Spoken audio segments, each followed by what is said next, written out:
I know he wrote many articles and articles in books and different magazines, and talked on different radio shows and on promoting the Toller as the dog to represent Nova Scotia. Because even when he wasn't actively breeding dogs, he was yeah, very active in the community, yes, wasn't he? Yeah, he mentored not only Barb, but he mentored dozens and dozens of people. Like, I have messaged me since and has said, your dad, he was so good to me, and he helped me, and he helped so many people. And I really wish he was here to do this, because my dad was a talker, and he would be talking, and he would just be talking your ear right off and telling you so many facts and interesting stories, and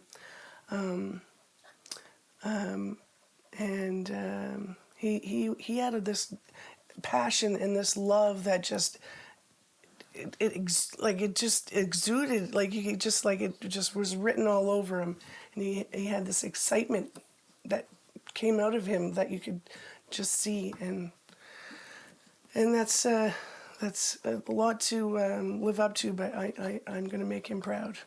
When I visited the home of the Little River Duck Dog, or Duck Toller, near Yarmouth, Nova Scotia, for the first episode of this season, one thing became clear: Jim Jeffrey's legacy. I've never met the man myself, though I've spoken to his family and friends. As I've traveled near and far talking to people about tollers, Jim's name comes up time and time again. He was the longest-serving breeder of tollers anywhere in the world, a legacy his daughter Jana now carries on. He felt a personal connection with the dog. The breed became Nova Scotia's official dog in 1995, and it became an official Canadian breed in the 1940s. But Jim's dream was much bigger. He wanted the Duck Toller to become Canada's national dog. And while that has never happened in the way he imagined, it was recognized as a breed by the American Kennel Club in 2003, on Canada Day of all times. And it has become a symbol in many other ways, from national iconography to, well, beer. Because Toller's a lager, it actually needs a longer maturation process. So once the beer is brewed, the brewing process takes about a day, an 8-hour day. Once it's in here for 28, sometimes even as many as 30, 31 days to make sure it gives it lots of time to kind of clear out and lager. So lager is the style of beer that takes a little longer to mature than an ale does. So you're going to see a lot of that. This is actually the capacity ceiling for the brewery, is how much we can sit and have it wait. You are here because we have a brand called Toller. You do. What's the origin story behind that? Yeah, it's actually a really interesting one. So, as craft beer has kind of grown here in Nova Scotia, every brewery tries to find a niche. And one of the ones that we found in the market a couple of years ago was that nobody was making a nice, easy drinking lager that was put out at a relatively affordable price. So craft beer tends to be a little bit on the higher end. So we had an idea as a group to launch a lager in a 2-4 package, which is another thing that was a little novel for a small craft brewery. And when trying to search for a name for it, our majority owner, Andrew, who resides in Newfoundland, his grandfather actually owned a brewery back in I believe it's the 70s, and they had a brand called Bulldog. Okay. And so Bulldog was presented, well, hey, we could resurrect this brand, and at the time the thought was maybe that was just a little too rough and tumble. And our head brewer at the time says, well, the official dog of Nova Scotia is the Duck Toller. Why don't we call it Toller? There you go. Rest is history. Rest is history. Oh, there you go. So we're rolling through,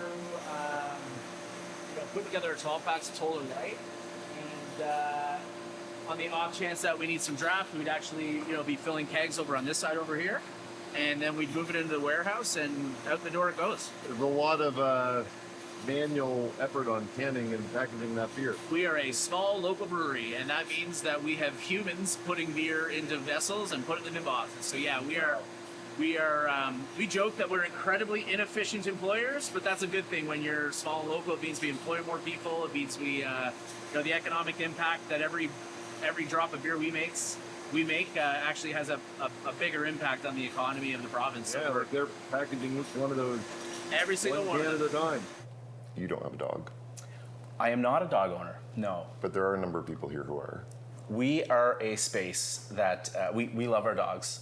We have, I'm not sure exactly when this will air, but in a couple weeks, every couple of months, we have something called Pooches and Pints. And we fill the building, the yard, whatever spaces are available given the weather, will be filled with dog owners and dogs. We usually get a couple of local crafters involved, whether it be, making dog treats or, blankets and things for the pooches. We call it Pooches and Pints. They come out, have a few beers with their owners, run around the yard. It takes us, days to clean up the hair after we're all done. I'm sure it does. But it's, it's fun, and that's one of the neat things about being a craft brewery is, our tap rooms are actually you're able to have your dog in here and have a pint of beer because we're not serving food. And so we're very much a dog-friendly space. Any day in our office, there's a couple, Georgie's usually rolling around back there. There's a couple of pooches that spend a fair amount of time here. But yeah, you're always welcome with your four-legged friends. Now, this was originally supposed to just be a beer sold in your private store, right? Right. It wasn't intended to, or it wasn't expected to take off the way it did. Exactly. So, again, I attribute that when you look at the overall market, right? Even though craft beer is incredibly exciting, it's driving economic growth in corners of the province that might be struggling otherwise. It's certainly the growth in craft beer far outweighs the growth in any other category at the NSLC stores. It turns out people are incredibly passionate about. There's a lot of people incredibly passionate about beer as well, but people are so passionate about their pets and dogs especially.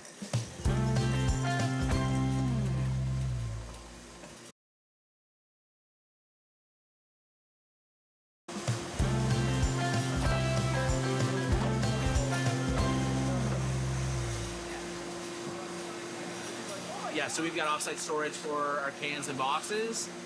All of our raw ingredients are here, and then once it gets to finished product, anything that we're going to sell here, anything that's going out the door in the next day or two, we'll store on site. But for the most part, this is just a little bit of like seasonal brands, and everything else goes off to cold storage because cold storage is really important, especially for unpasteurized beer.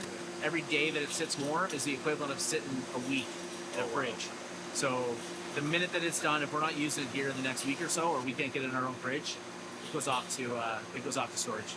My rule when we're naming beers is always that it has to be easy to order as well. Yeah. So, the Nova Scotia Duck Tolling Retriever lager was a little obtuse. A little long. So shorten it down to Toller, and the rest is history. We would carbonate it in here, so even though beer's got some natural carbonation, we force feed a little bit of extra to bring it up to that nice kind of fizzy liquid that you enjoy. It's when you put them in, it's what exactly you're putting in. So.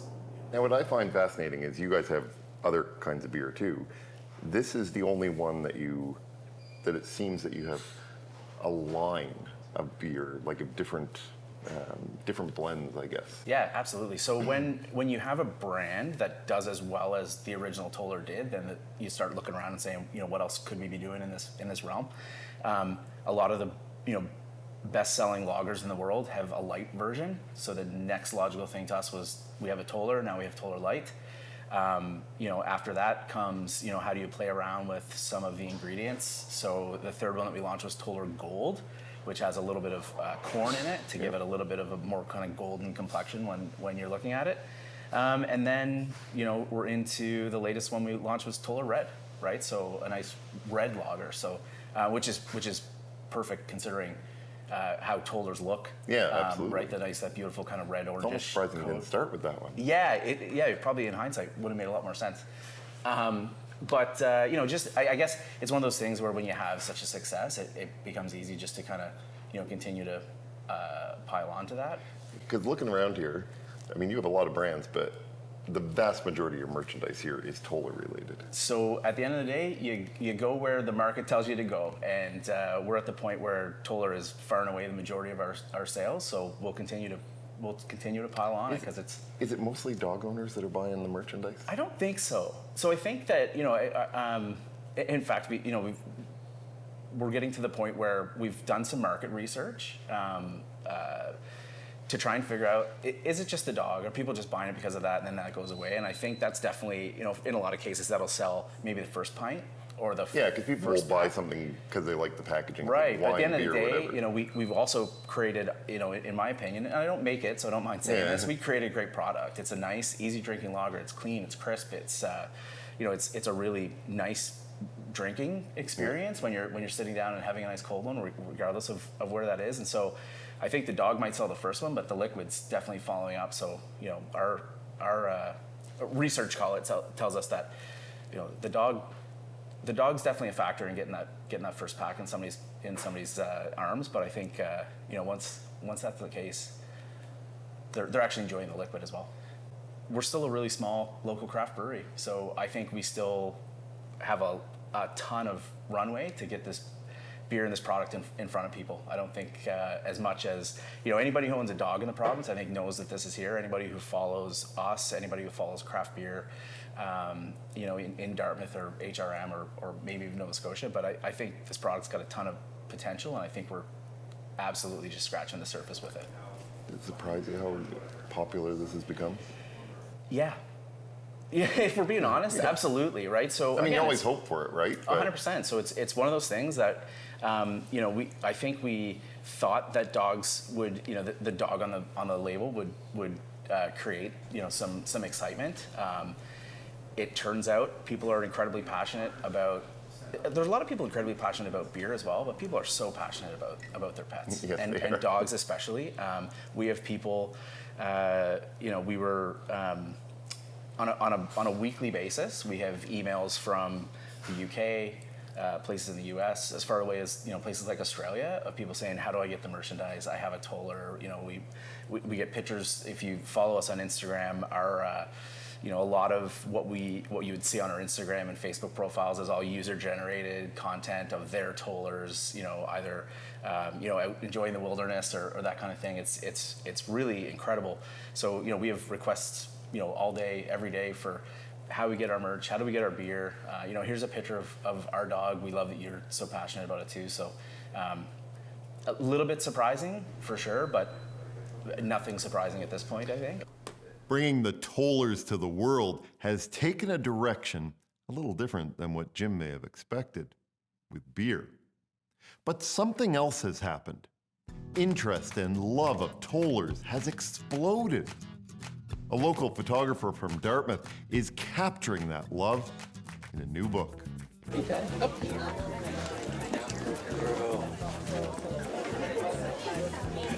I'm here with my book, Telling Toll Tales. So during the course of this year, I've photographed about 36 tollers. And so each of them has their own spread in the book with photos and a write-up from their parents. And yeah, it's super cute. So I had a lot of people pre-order them and want to pick them up today. I've also shipped a lot of them elsewhere, across the country, across the US, and elsewhere as well, which is pretty cool. And yeah, then I'm selling a few more as well today. Anybody who wants to pick them up. So the new book is called Telling Toll Tales because it's all about Nova Scotia Duck Tolling Retrievers. And they're just adorable. I'd met a few of them over the few years that I've been in business so far, and yeah, I just think they're the sweetest. They're the smallest of the retrievers, and they're just so cute and so full of energy, and so I thought that would be the perfect second book in my series to just do something that's like locally focused. So my first book was all about interesting spots in Halifax with dogs as the feature, and then this one is breed specific. So I photographed about 35 tollers around Dartmouth mostly. And yeah, they feature in this book. So when you asked people, when you went to people and said, "Listen, I'm going to do a book on Tollers," what was the reaction like? The toller people were very excited. I bet they were. Yeah. I think if you ask a lot of toller people, that they're just obsessed with their dogs and with the breed itself. So they were super excited to hear that there was going to be a book all about their favorite breed. Did you have trouble choosing which tollers were going to be in the book? I actually didn't need to choose. I welcomed any and all who wanted to be in the book. And so the way that it worked, it was a fundraising project. So they would pay a session fee to be in the book. So my normal sessions do have a session fee as well, but this was lowered because it was a fundraising opportunity. And I donated part of that to the Maritime Specialty Services Dogs Society, where they train service dogs for people who need them.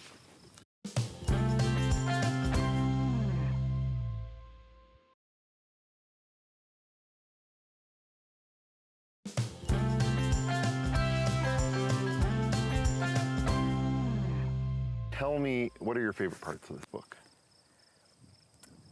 I love the stories. I gave questionnaires to everybody who was participating in the book and just asked them questions like, you know, tell me about your dog's personality, what do you guys like to do together, what do you love about tollers, why did you pick this breed? And so that kind of opened the door for everybody to start telling me all their stories about how amazing their dog is and, you know, the goofy little things they've done or hilarious stories of, you know, one time they fell in a creek or things like that. I love your little fuzzy lips. They're so cute. So Wick is the cover. She is the cover model, yes. So I'm told that you've been photographing Wick since Wick was very young. Since almost the day she came home. I can't remember if it was that day or the next day, but she had her session planned. They booked her very first session with me before they actually brought her home from the breeder. So what's it like watching Wick grow up? It's And so now to be the cool. cover. It's so cool. She just gets, I don't know, she gets cuter and cuter and smarter every year. And it's really cool to see her go from like a teeny tiny fluff. I can definitely send you photos of her progression if you want. But from her teeny tiny little fluff to like the little agility star that she is now. It's really cool. Let's see, so the water's a little scary, but So we can really stay just on this part. You're a little chicken, aren't you? You're a little chicken. Just a little bit. That's why she's in obedience and rally. Yeah. That's the sport I we like that calm, quiet sport. I think that's Wick coming by. It is Wick. Yeah. You can bring him over. Right. All right, so this. And Wick is a girl, by the way. Oh, I'm sorry. This is. You want to come in the middle? Up. Good girl. So this is Wick, and this is the cover model. Hi, sweetheart. So how did Wick become the cover model? Honestly, she's just like my little doggy best friend. And so, of course, she had to be the model. When I'm doing a book that's all about her breed, she was the perfect choice. Yeah, because you've had so many sessions with me. You deserve it. Good girl. Very good. Beer and books are something else. But there is still an unfinished dream. When you enter Newfoundland, you are greeted by a statue of the Newfoundland dog. And Jim had a dream of a Toller statue in Yarmouth to greet ferry passengers there. A dream that is still alive to this day. Barb and Mum and Dad, they were trying to promote it within Yarmouth and to have dogs at the terminal for when the people got off the cat and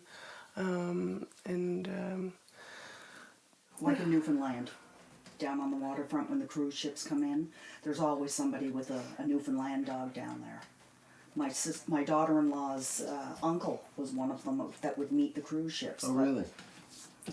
We were hoping that we'd be able to do that here and promote the dog a little more. The Toller is a worldwide brand, and people love it, and people from everywhere know what it is. While the Toller has not become Canada's single official dog, the breed has in some ways achieved so much more than Jim Jeffrey might have imagined. I would think he would be pleased. Now, I still have a lot of adventuring with Tollers yet to come, including an adventure south of the border. But you know, 6 breeds of dog have been recognized as Canadian breeds. The Salish woolly dog of Vancouver Island, which went extinct in 1900 before it could ever be recognized as a breed by the Canadian Kennel Club. Then there is the Talton Bear dog of British Columbia, which became extinct in 1979, but was recognized first as a breed. The Labrador Retriever is unsurprisingly recognized as a truly Canadian dog.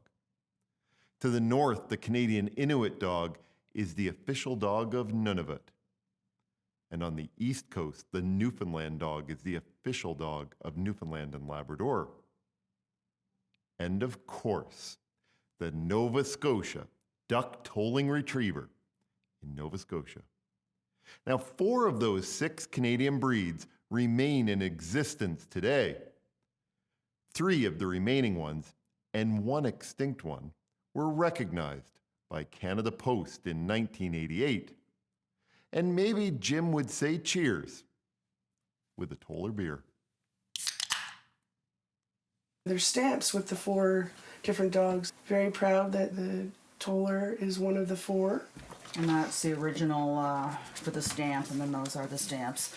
And that was my dog when I was a kid. We got that dog in 1967, and that's one of the Armstrong's purebred dogs. Oh, wow. Yes, in 1971 that was taken. Back years ago, Jim and I were doing up a brochure. We thought we could help promote the dog through tourism. And one of the nicest verses that I have is from Jim. It says, "I feel the same way about the Tollers today as I did back in 1969 when I started out. I am so proud that the breed was developed here, Yarmouth, Nova Scotia, where I was born, in a place I have always been proud to call home. They are what we are. We share the same heritage." Jim Jeffrey. That's beautiful. That is.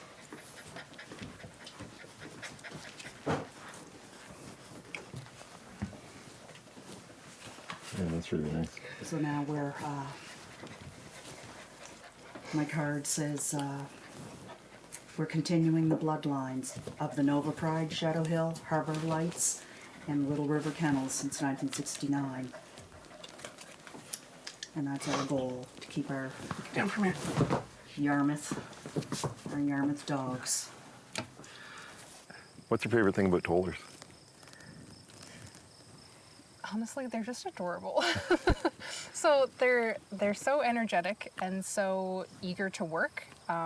Not necessarily like, I don't know if they're eager to please. Across the board, they're not always like people dogs. Yep.